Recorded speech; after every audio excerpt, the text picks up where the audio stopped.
where did you first get introduced to the love of radio? Well, the very first thing, the Dukes of Hazzard. Dukes of Hazzard. No joke. I was a little kid. I'm 48 now. I was born in 1977. So the Dukes of Hazzard had just come along just before I was born, kind of thing. And when I was a little kid, about 5 years old, I found the Dukes of Hazzard, and that was life. So, of course, CB radio. I wanted CB radio more than life because that's what they were talking to each other on and all that kind of thing. And I was a little kid. I was obsessed.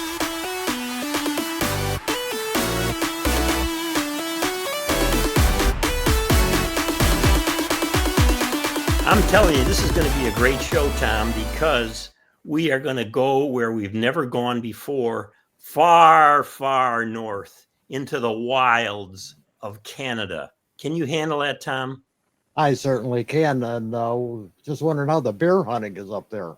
Yeah, right. The bear hunting, the snow right now. You know, it's June 19th. They probably still have 6 feet of snow. But seriously, what's it like in Canada? What's it like to be a ham in Canada? What do Canadian hams think of U.S. hams? La-di-da-di-da. We're going to talk about all of these things with none other than Pat, the sound guy, VA1 PSG, who's with us. Pat, it's a joy to have you here, buddy. Oh, it's a wondrous thing to be talking about ham radio because everybody at work probably hates me by now. I talk so much about radio. Well, that's because of what you grew up with, which we're going to find out more about.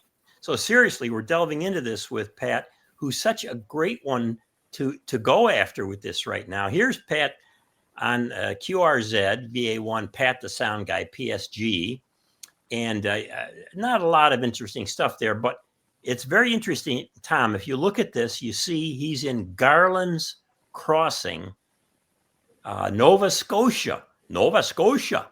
Yeah, Nova Scotia. He's in Patrick's. Yeah, we're here in Nova Scotia. Yeah, Nova Scotia. So I thought we should really get into this first, find out more about it. And some people in the U.S. don't even know where Canada is, let alone where Nova Scotia is. We don't teach geography anymore. So you can see Maine and New Brunswick, and then you go down to Nova Scotia, and Garland's Crossing is right there where the little Google doodad, red doodad is there. That's Garland's Crossing in the beautiful province. So it's Nova Scotia. Now, I want to tell you, ways out of the city, just a little ways, not too far. Yeah, it's a little ways. In fact, it's so big that on Wikipedia, it says this is the entire entry for Garland's Crossing is a small community in the Canadian province of Nova Scotia, located in the municipality of the district of West Hants in Hants County. That's it, man. That's what you're known for right there.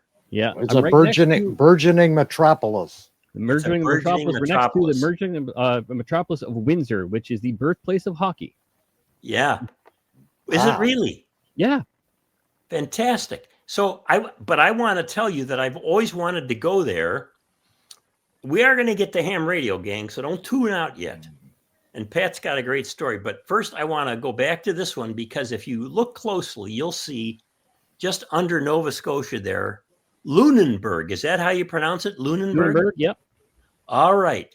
And Lunenburg is well known for something that's really in my heart because that's where they shot a lot of the made-for-TV movies with Tom Selleck. The Jesse Stone series were mostly shot down in Lunenburg. Am I right about that? Yeah, I think so. Yeah. And it's Lunenburg. I go to Lunenburg quite a lot. The wife and I, we visit there quite a lot. It's down the South Shore. Yeah. So if you like the Jesse Stone movies, and they're very, very popular, that's the main place they were shot. And of course, we're making a little bit of fun of this as being a small place, but to get back to more important things here right now, Pat, you're a viewer of our channel. You like radio. You love radio. Where did you first get introduced to the love of radio? Well, the very first thing, the Dukes of Hazzard. Dukes of Hazzard. No joke. I was a little kid. I'm 48 now. I was born in 1977. So the Dukes of Hazzard had just come along just before I was born, kind of thing. And when I was a little kid, about 5 years old, I found the Dukes of Hazzard, and that was life. So, of course, CB radio. I wanted CB radio more than life because that's what they were talking to each other on and all kind of thing. And I was a little kid. I was obsessed. And I didn't get any radios or anything until later on. But the Dukes of Hazzard is what started the whole thing. You're the first person I've met whose route eventually to ham radio was through the Dukes of Hazzard. So I was just enamored with how they could talk in the vehicles and they're chatting with each other, and it's just so quick and instant, and it's like, wow. So I was like, okay, I got to get some walkie-talkies. I was like, pounding my parents. I couldn't get a CB because I didn't have a vehicle, that sort of thing. So I was like, I had to have walkie-talkies. That was what I had to have. And so your parents bought them for you? Well, here, I'll show you. I actually found a picture of the very first set of walkie-talkies. Not a picture that I had, but a picture of what the brand was and everything. I found it online here the other day here. And that is the first set of walkie-talkies I had. Holy smokes. And it turns out they're 100 milliwatts. Oh. Trooper. Yep. So that was, Fanon. That's the company. Yeah, Fanon. Now, when I look at that, a trooper there, and it looks kind of like a soldier, I think, how would they allow that in a peace-loving country like Canada? Yeah, I got a set of those for my 6th birthday. And you're off and running. And if I had known anything about wavelengths or anything like that, I would have had way more fun playing with these, because later on in life, I actually tore these things apart and was messing with them, trying to make different antennas and all that kind of stuff. If I had known about ham radio, I would have had a way better time. Way more fun. And so the adventure begins. Adventure Now, begins. set of walkie-talkies. So you set of walkie-talkies, and the first thing you do is take them apart.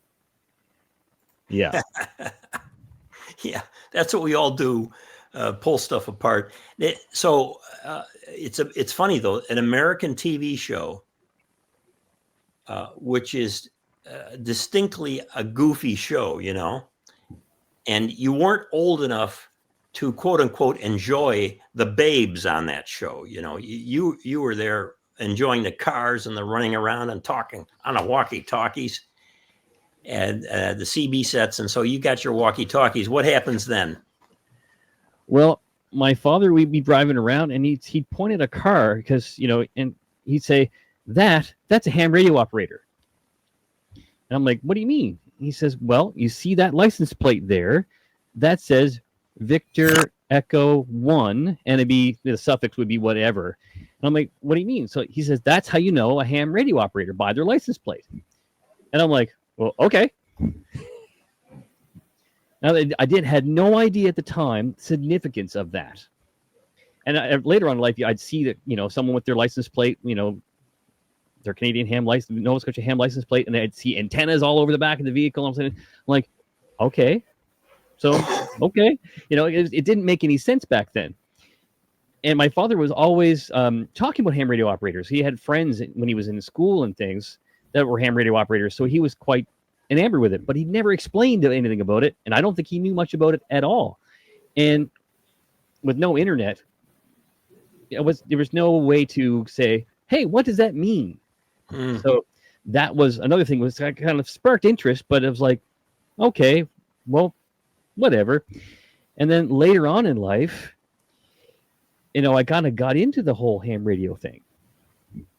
But it's in the 90s, I was visiting a friend's relative, and he was a ham. And he's a silent key, unfortunately, now. And he was explaining, he says, yeah, I talk to people all over the world on this radio. And my teenage brain, even though I was into sound and audio and all kind of things, all that kind of stuff, that didn't make sense.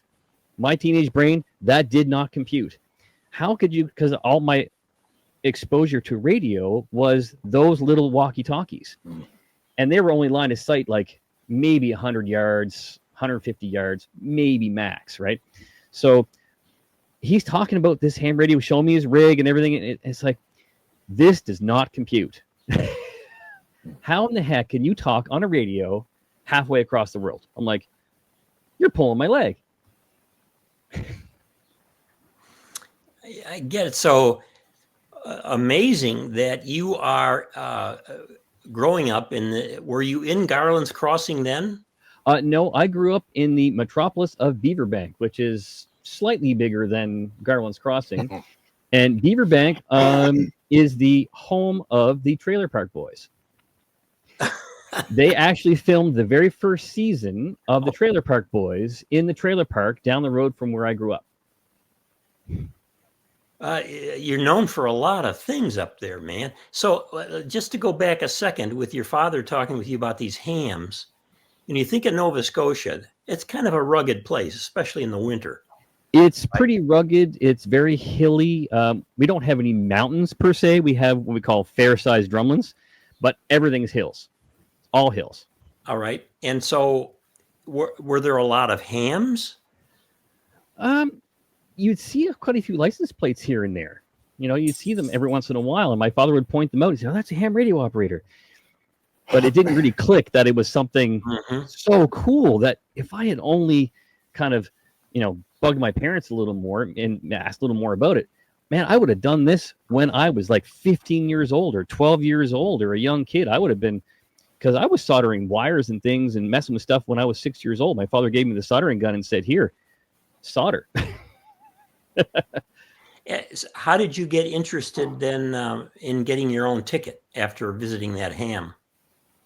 Well, what happened was I kind of got into the FRS thing. We don't have GMRS here, so that's not a thing here. But I got into CBs, in about 1999 or so. I was a courier driver through the Annapolis Valley here, and I got myself a CB radio. I was talking on that, and talking to other truckers and drivers and things like that. And then the FRS thing came along. I thought that was going to be the new CB. I was like, great. And then nobody to talk to. That didn't work out. And then a little later on, we had that Hurricane Fiona come through. And just before Hurricane Fiona, I had kind of figured out I could listen to things on a ham radio, like a handheld, an HT. So I ordered one of those Balfax UV5R and said, hey, because where I work, we actually have a business repeater on site. And I was like, well, I can program that into it. I can talk to everybody on the campus with that. And I was like, okay, great. So I ordered a UV5R. I kind of start watching videos. And right after I ordered that UV5R and got it all programmed and code plug done, we had this hurricane come through. And here in Nova Scotia, when the power goes out for not a very long period of time, like say 12 hours, 24 hours, all the batteries and all of these repeaters in the towers for all the cell phones, they all start to die. So your cell phone doesn't work. The internet repeaters on the poles for the fiber and stuff like that, they all start to drop. So we didn't have any internet. We didn't have any cell phone for the most part. Landline phones are mostly IP based now. So they were all dying. And I'm sitting there with a bunch of repeaters around the Maritimes into this radio. So I pull out the radio and I'm like sitting there in the living room listening to a net where everybody from the Maritimes is checking in. And I'm getting information that broadcast radio doesn't have. There's no TV information because they don't have internet either. And the TV is internet based, so you can't get that. So I'm sitting here thinking, there's something to this. Because, this whole thing, the grid goes down. I've got communication. I'm listening to this. And what's really amazing, I'm going to show you a picture of our repeaters here in the Maritimes. So there's Nova Scotia. There's all the repeaters in Nova Scotia. And they're all linked. Yeah, I noticed, I looked it up myself, that there's 50 repeaters in that small area. That's amazing. Yeah, all through the Annapolis Valley, all through the South Shore, all through Cape Breton, which is up to the right there. And then Prince Edward Island, they have a few repeaters, but everything's linkable. And so they're all on backup power. All the ones that are linkable, the main ones on this RF backbone. So I'm listening to everybody check in from all over the Maritimes, all these hams are all checking in. So I'm hearing what flooding is happening in Prince Edward Island, a place that I know, where it is. And I'm like, there's something to this. And a little ways before that, a friend of mine, she texted me, I think it was back in 2015. She texted me. She says, "I just got my ham radio license." And I'm like, "Well, that's really cool." And she said, "I took a course from the local club." I'm like, "Well, okay." So when I was hearing all this net and everybody's checking in and I'm hearing all this information, I'm like, man, well, maybe I can go take this course too. So I couldn't get into the course because I was too busy. And then here last year, 2024, January, I took the course. And there's a lot of new hams here in Canada are taking these courses online. This one, I think when I took it, there was probably 100 people in Zoom taking this course. And this ham course that I took is very comprehensive. I mean, it goes from A to Z, or A to Z. And so I took this course, and Al, who is the I can't remember his call sign at the moment, but he's actually here in the Annapolis Valley, and he went through the entire thing from A to Z. So we learned right from electrons and everything, the whole 9 yards. So when I was done that course, I was ready to go take my exam. And how long ago was that? And were there two, and are there still two classes of licenses, or what? There is two classes of license here in Canada. There's kind of three, but what you do is when you take your exam, you take 100-question exam. Mm-hmm. And that's where you go for your basic. Now, if you get a 70, which is a regular pass, then you get from everything from 30 megahertz and above.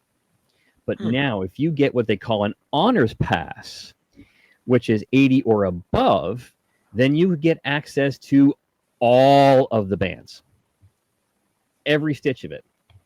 And that's with one exam with the 80% score. Yep. The 100-question exam.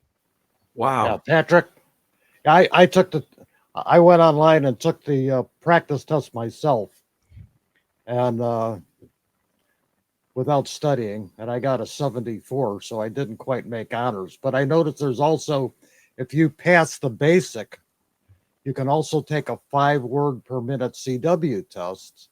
It still gives you the same spectrum as the honors program. That's right. That's a very interesting, compact approach to the license. I'm really glad. Exam. Yeah, I like it. Because I couldn't live without HF. Like, that was the whole reason I studied my patootie off. So once I took the course and I got through the course, so it went that course was over 40 hours. That's a big course. Oh. And it was 2 nights a week. So I would come home Thursday evening, and it would be from, like, say 7 p.m. till 9. And sometimes he'd almost go 3 hours. He'd just keep talking and going through with all this. And it was really comprehensive. And so when you're done that course, you're ready. You're totally ready. You're ready to turn a radio on and start tuning. It was great. And where do you go to take the exam then? Well, here's the thing. In Canada, all you have to do is you go find an examiner near you. So you go on the website, I can't remember what they call it, what they call it now, but the Canadian government website, and all you do is you look up examiners in your area by postal code. And this is the craziest thing. So the fellow Al I took the course from, he's an examiner as well. He takes up court in the local McDonald's every Friday. If any hams that want to go there to that spot, if they want to do the exam, that what he does is he gives you the exam in the McDonald's. Crazy. Now, what's the difference? What's the difference between the VA prefix and a VE prefix? That's just they ran out of VE. Oh, okay. So it's all across Canada. So if you've got, they just ran out of the VE, and 1 is Nova Scotia. Victor Echo 9 is New Brunswick. 3 is Ontario. That sort of thing. So the VA1 and the VE1 are the same thing. It's just they ran out of the VE1 prefixes in Canada. So more hams are better, Is there a ham club too that you're involved in? I'm not involved directly with the ham club. The Halifax club was the one that helped me get my exam because they booked my exam for me. So I'll get into that new. So I finished my the course in March, right around my birthday in March, and then comes July, and who comes to town but the youth on the air? They came to the university. So I work at the Mount St. Vincent University, which is a university in Halifax there. And I do all the AV stuff and stuff there. And so they had booked the space that I work out of a lot to do the Youth on the Air camp. So there's kids from all over the world came to the university. The boss texted me one day. He says, I've got an event that I'm putting you on and you're going to love it. I'm like, okay, well, what? And he says, well, it's ham radio people are coming to the university. I'm like, oh my God. So it turns out that they show up, and the Friday before the camp starts, I have I had a mobile radio in my truck still. I have I even though I wasn't licensed, I was listening in my truck on my mobile. And there's a net in the morning that all those repeaters get linked up, and we have what's called the wake up net. So I'm listening to the wake up net, and I hear a fella, actually his name is Keith. He's VA1 JKB. And he actually moved into Windsor just last year, turns out. Anyway, and I hear him saying he's going into the university to set up for this ham radio camp. And so I was waiting for him when he shows up. And he shows up into this multi-purpose room, and I'm sitting there, and I said, I heard you on the radio this morning. And he looks kind of puzzled. So I explain my whole journey of taking the course and everything. I'm getting solid 80s in my practice exam. And he says, leave it with me. Later on that evening, he texts me back. He says, how about Wednesday at 6:30 p.m. to take your exam? So I took my exam with a bunch of kids from some U.S. kids took the exam, the basic exam, with me.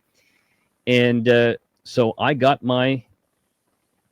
my exam right there, then and there, and they have the Bob Heil Memorial Shack with a whole bunch of 7300s and things are just across the room. And they marched me right over and sat me down in a radio and a 7300 and said, there you go, make a contact. Fantastic story. So it was meant to be, right? This whole thing was meant to be. Wow. Now, and it's interesting to hear it from your perspective too, with some of the things that you did as a Canadian and the difference in the licensing. You say you work in technology. I do, yeah. And so tell us a little bit about what you do and how that relates to how you do ham radio as well. Well, I'm an audio engineer by trade.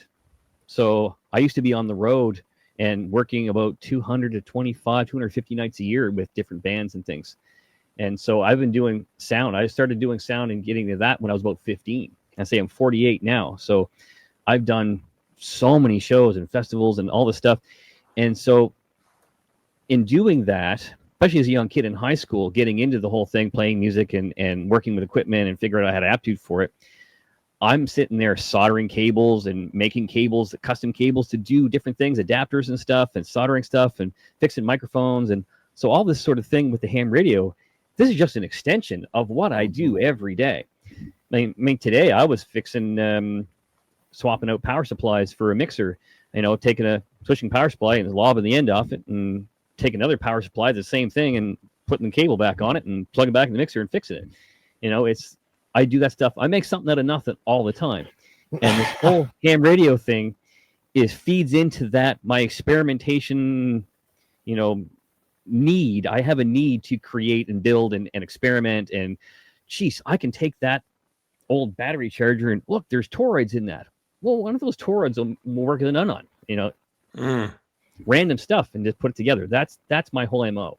So here is Pat the Sound Guy's YouTube channel, which we want to encourage you all to go check out, Pat the Sound Guy. And down below, you can see 3 recent videos. But what struck both Tom and me about your site is of course, you got a lot of ham stuff like that single or simple ham antenna that you put up, little inverted V. but also all kinds of other stuff that you do that's technical or mechanical or whatever. Yeah, well, I do small engine. A lot of my channel is actually small engine based. Because as a kid, I got into small engines, and I was like, "Wow, this is fun." And so when I started my YouTube channel, I think it was back about 2016 or so. I would just do whatever came to mind because I have so many skills, and I do so many different things that my YouTube channel is kind of an eclectic mishmash of whatever's on the bench or whatever's striking my fancy that day. So there's going to be a lot more of the ham radio stuff on there because I'm obsessed with different little things. Like it's my bench is a disaster here. Like there's one of those. If you recognize what that is, that's one of those chalk line. Because I saw the chalk line intended videos. I'm like, well, I got to make one of those. So there's the chalk line. I've been sitting on my bench for months and months waiting to get a piece of wire into it. What is the most popular video so far on your YouTube channel? I don't know. I tend not to look too much these days because I try not to worry about it so much. I just come up with a video idea. I'll put a video together and I'll put it on there. And if somebody likes it and if it helps somebody out, great. Yeah, I've got some videos there that like different videos that people just watch the heck out of, and some nobody watches. it's the same thing with us. You know, we have some that at least 100 people watch, man. It's sky high, you know. And then we have some that will get 1.2 persons watching. So it's, but we enjoy it. We did a couple of videos on the licensing structure, the current licensing structure in the U.S., and then posted those on QRZ, you know, the ham site, and we got a lot of response on those, a lot of positive response, a lot of negative response, but boy, oh boy, was there a lot of discussion on QRZ. I can't even remember the total number of comments on there, Tom. What is, do you remember? It was, there were 65 pages last count I had of comments. I don't know how many are per page. Yeah, and those views over there don't count on the YouTube channel. So some of our stuff is really popular. But let's go back to the situation with you as a ham in Canada, because we really want to get your sense of ham radio in the U.S. and what Canadian hams talk about when they talk about hams from the U.S., if they talk about hams from the U.S. at all. Yeah, nobody really talks about the U.S. a lot. And my thought about U.S. hams is everyone I have met on the air or been dealing with have been most wonderful, friendly, welcoming people. Well, I'm going to show you the picture of the very first American ham that I met. And you might recognize him. Oh, boy. That's Neil Rapp. Yeah. And he was Ham of the Year at Hamvention. Right. So he's the one who organizes and runs Youth on the Air. And so he's the very first American amateur radio operator that I met last year. So I couldn't have had a better person to be exposed to, and all the other folks that are involved with this Youth on the Air from the U.S., they are the most wonderful people. And the young folks that are attending the camp that are from the U.S., and they're the most wonderful kids and sharing, and it's amazing. Like I almost get teary-eyed when I talk about that Youth on the Air crowd because they were so amazing. Because when they put me up in front of the whole crowd and said, yeah, this is Pat, he's our AV guy, but he's also going to take his exam on Wednesday, and put me on the spot by kind of thing. And once those kids found out that I had already taken my course and everything, I was going to take my exam, the amount of knowledge and wisdom that these young kids were sharing with me was the most touching thing. They're just coming up to me and say, hey, you know, remember this for your exam. Just little tidbits of information and these little things that they had already gone through when they had learned about ham radio. And it's I'm almost teary-eyed because it's so sharing. And now I've got into DMR. I went to the DMR rabbit hole here last week, and I've got a little hotspot here and my Retevis radio here. And what I'm noticing when I'm on the Talk Group 91, which is that worldwide talk group, the American amateurs that I hear there are incredibly polite and incredibly sweet to everybody. So the only time I've ever had anything kind of negative for any American hams has been on Reddit. You kind of get the keyboard warriors, you know, and they're the ones that you get. The keyboard warriors are the ones that don't have their call signs. You know, I kind of get the QRP is never a beginner's radio, or if you have the word budget and ham radio should never be in the same sentence. You know, I've seen that kind of thing. But other than that kind of stuff, everyone's been welcoming. And what do Canadians, hams in general, think, if you can make a general judgment about something like DMR compared to traditional ham radio? Well, you know that all the hams, there's quite a few hams in my general area here. Like we actually go to breakfast once a month during the winter and into the spring. And the Canadian hams, even older fellows that are in their 70s and things, they embrace the new technology. Mm-hmm. All the hams I talk to that are older, they embrace everything.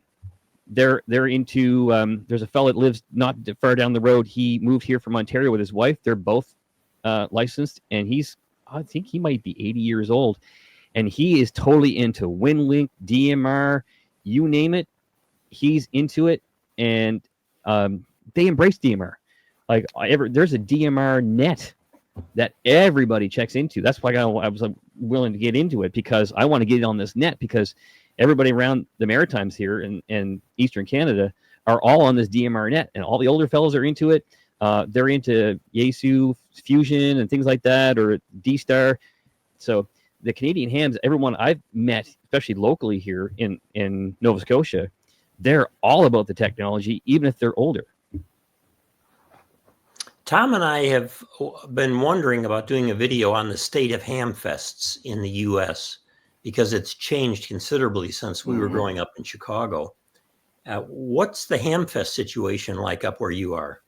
They did one called like almost a little convention they called Smart, and unfortunately I couldn't make it because I was working, but everybody shows up. They all show up from all over the Maritimes to go to something like that. They have little symposiums and conferences. There's a whole conference, and everybody was very happy with how that turned out. And we just had our ham radio flea market last week, actually. So last Saturday I was my first ham radio flea market, and it was a gathering, a small gathering of hams from all over the Maritimes coming in to it wasn't a very big flea market, but it was more of a social gab session, rag shoe, than it was a flea market. But everybody got deals and everything. So I don't know if there's not a lot of conventions like that or things like that here in the Maritimes. There's just those kind of simple things, like the flea market is one, and like that Smart is another. So there's not a lot of it. Mm-hmm. Have you ever come to any Hamfests in the U.S.? Oh no, I'm only a new amateur, so I've never been able to do anything like that. And I'd love to go though, because I see everybody on YouTube going, and all these people. I just like to meet people. I'm a guy. I like to talk to people. I talk to random strangers all the time. So ham radio and me are a good fit, because the wife sometimes was like, "Are you done talking?" Because I'll be in the Home Depot or something, and I'll just start talking to somebody. They're looking at something on the shelf and like, "Hey, that's a great thing. Whatever. I got one of those," or that looks pretty cool, and I'll just start talking to people. So ham radio and me are a great fit, because I just love to talk to people. Yeah, in fact, in the email that you sent us about interviewing you as a Canadian ham on the show here, you said, "Somehow I made a strange and false connection that ham radio was only something that so-called electronics trained people could do. Boy, was I wrong, but it took so many years to figure that out." Yep, that's it in a nutshell. Yeah, and as we'd like to say, it's kind of a fellowship. It's of people. We share a hobby, we share friendship, we share the maker aspect of it like you do. In fact, let's go back and show your YouTube channel again, we want to encourage you all to check this out, Pat the Sound Guy on YouTube, with all kinds of different things, not just ham radio, though Pat says he's going to be adding more ham radio stuff. It's really a blast, and it gives you a sense of, I think, the way most of us as hams are. We like to fool around with things, make things, talk to people about things. And with Pat, he's really coming along well with that YouTube channel. So check it out. Check it out. Well, Pat, thanks so much for sending us a note so we could talk with you and ask you some of your views as well as a Canadian, as somebody from Nova Scotia, but also somebody from a rural area. Somebody who's interested in audio and has all the experience with audio, and then goes through the ham license. And we learned some about how it's different in Canada and the US. And I got to say, I kind of like that system that you're talking about. And I think I like it. I'm going to get criticism on this. I like it better than the way we do it in the US. Oh, yeah. Boy, that has merit. A little extra added badge and all to get full privileges and go for it at a certain level. Because it drives me bonkers when I see a lot of these young people and older people alike, when they get their technician, it's like, man, I wish they had access to HF. Right. Because I want to talk to people in HF. I want them to witness that and see that and play with that. You can do a little bit with the 10 meters, I guess, when you're technician class, but if you're lucky. Yeah, and 10 meters isn't always open. Here it's not always open. When it's open here, it's open, but it's not always open. Like lately, I haven't made a contact in 10 meters in forever. And I'm always checking because, but 10 meters is not always open. And I was like, man, I wish these poor folks could actually get more bands to have more fun, because more bands definitely equals more fun. Right. Yeah. And it gets people more involved in the hobby. That's what we felt too. And we did our videos on licensing in the US. We said with our second one, why not give at least part of the 40 meter phone band, maybe 40 and 15, because 15 is so underused, and portions of those for the technician class to get in. So it's been really great, Pat. Thanks so much for contacting us. And we look forward to chatting with you on the air, maybe even on DMR on that channel. What's that channel called that you're on? Oh, Talk Group 91. That's a worldwide talk group, and there's people from all over the world. When I finally first got this to work the other night, I just threw my call sign out there and said, just Victor Alpha 1 Papa Sierra Golf monitoring, and a nice gentleman come back from Australia, just like that.